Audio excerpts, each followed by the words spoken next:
that's cause for people to go out in the street and fucking rebel. When he's sitting in his golden palace, he'll regret with all his blood money. I remember one night we took acid. And Love it. And I think that the truth is a great weapon that an artist has. How has the community come around you, the music community? I know, you know, Weller and Noel Gallagher, there were photos, but this idea of game recognizing game for you, have you experienced some of that and people coming around you? I just think having them lads come up to you in the dressing room after playing a gig, it is a bit still surreal. Like people you've been listening to all your life, and these icons, and I think for probably for everyone, even people who have been doing music for a while, there's always them people that you meet who you think are fucking, they must have a halo around them. Yeah. And it's so kind of grounding, and to meet them and see that they're just fucking sound cunts as well, like, and they're there with their families, and they're like the children think that they're cringy, and they're like, Yeah. you know, they've got that thing that like dads have. I have a wee daughter and of my own and my stepson and that, and just seeing that they have that as well, and that their lives isn't always that fucking version that you had of them in their head. Yeah. Is a great thing, and it's a grounding thing. And like, one of the funny things that happens was we had a phone call with Elton John, and he wanted to do a wee podcast with us, and I was getting a phone call from one of my mates at the time, and I was like, "Sorry, I'm going to have to phone you back." He said, "Well, what's wrong? You told me to phone." I said, "Elton John's about to phone me here," and he was like, "Yeah." So he went on talking, thinking I was taking the piss, but I was like, "No, actually, Elton John's on the other line." That's something that I think. I suppose every artist likes to think they're humble, and I mean we all like to think we're humble, and I think though I'm sure most of them are, but I think for us we're genuinely humble. No, I think for us because we started off doing stuff. Started off writing and performing in Irish. We put the first song out, Character. We had no expectations that anybody would be into it or be interested in it. And I think that's the kind of aura we've carried with us throughout the whole Kneecap journey.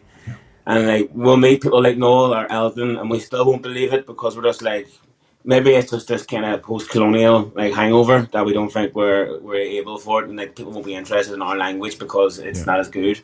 So every time it happens, we're surprised. But then even though we could list out all the things that happened, and you shouldn't be surprised because this happened, and we met Noel and we met Elton and all this stuff. But it's that thing we carry with us still because we're doing it in Irish. I'm sure maybe one day we'll say we'll not think that and we'll be arrogant cunts. Yeah, but not yet. When did you? And I wonder if the three of you came upon it roughly the same time. But we're in that first era where people are really talking about the idea of generational trauma and cellular trauma. It's a relatively new thing in the mainstream, and you have talked about it. There's that great moment in the film as well. When did that become part of your consciousness that, oh, maybe there's a name for what I'm feeling or why I act the way I act? I remember one night we took acid. Love it. I was in the bathroom. I think a lot of people realize it when they're on acid, just having this kind of massive ego death and staring in the toilet and seeing like it was like weaving through every cell and seeing where all of the mad things that happened to the generations before and the generations before, and having to work through it. And I was like, oh fuck, right, this is just an unbroken line that it does get passed down, and those traumas do stick there as a kind of, so if you get bit by a dog, the next generations know not to go near fucking vicious dogs or whatever. That's not that's just to simplify it, but that's what that's one of the places the dogs they could come from. Yeah. But then obviously you see it in real life happening as well, you know, where our parents lived through the troubles, and we've had family members incarcerated and family members killed, and suffer torture or whatever at the hands of an oppressor. And that the fear that they go through, and the fear that you feel as a child, kind of just in day-to-day stuff, you know, going out to town. I find it really interesting when artists, and there's something happening in the north of Ireland, but just Ireland in general, where artists have never, ever seemed to stray too far from telling the truth about what happened. Like, it just seems very connected to the culture. Mm-hmm. Yeah, I remember outside my house whenever we were in the early 90s, just when we were going to school, you would see the British Army would be outside, and they would have these big fucking automatic rifles and snipers. And as an 8-year-old, you want to go over and say, "Here, let me look down your rifle," and they would oblige because they want to get you on their side. And then you would have all the men running out of the house going, "Get the fuck away! Get away from that door!" scaring them off. Um, and then you go, "Oh, jeez, these people must be really dangerous." And at that time, it kind of was where it's come to the end, and there wasn't that many killings, and it was kind of dying down, but there was always still the threat. And because it happened in the first instance in '69, where people thought that the Brits were there to help them, and it went haywire, and they absolutely ruined people. You look at Bloody Sunday, what happened in Derry, where they were just firing indiscriminately into the crowd. Because our families were there on that day and arrested, and the family members died on that day, that's always just stayed as a fear, and a genuine fear, But these days, maybe since after whenever the 2000s started, or what, that's kind of all died down. Even the sectarianism has died down, and mostly now the sectarianism, as you feel, is just these keyboard warriors online, or politicians who want to just stoke the narrative and just like create that tension because they're losing the power. It's that whole adage of people who have the power all the time, and as soon as you start losing it, you feel like you're losing everything, even though equality to them feels like they're losing their position. Yeah. And they have the fear that the same thing is going to happen to them. That if the United Ireland comes about, that they're going to be ousted, the way the people were ousted off their lands whenever the planters came back in the 1600s. Like so, but that's not the case, and it's not what we want, and it's not what the people that we know want Yeah. of a United Ireland. We want it to be an inclusive thing where everybody can feel safe, everybody can have their own versions of their own cultures, and nobody has to fear a culture or a language. It's not a thing to be feared, it's a thing to be celebrated. Is it part of the reason why? I mean, I was texting with Rich about this, the director of the film. Even just that unbelievably poignant, small but powerful image of a Palestinian flag flying from a building in the film. Well, I was going to touch on this earlier when you were talking about like artists in Ireland and talking about the truth. Obviously, in Ireland, you had like I'll come back to that question, but that's kind of as a cross reference. Like Sinead O'Connor Yeah. talking about the Catholic Church and coming out and talking about the truth. And I think that the truth is a great weapon that an artist has in talking about the truth. And like this is something that goes back in Ireland for thousands of years. You used to have the poet would be second, like below the king in the Irish system, and he would be a satirist. I can't say Yeah, that word. satirist. Yeah. Yes. Yep. Satirist, and a satirist like had so much power because they would talk about the truth, and like you needed a good poet who was a good satirist by your side, so he can take down the other king and talk shit about him, Yep. and like come up with these things. So I think that's why I think there's a long history of that in Ireland, and like I think it's a natural progression for us to talk about Palestine and to have because we're blessed to be in Ireland now at the moment and to not be in a state of war the way it is in Palestine. And I think it's a natural progression for us to talk about and use our platforms.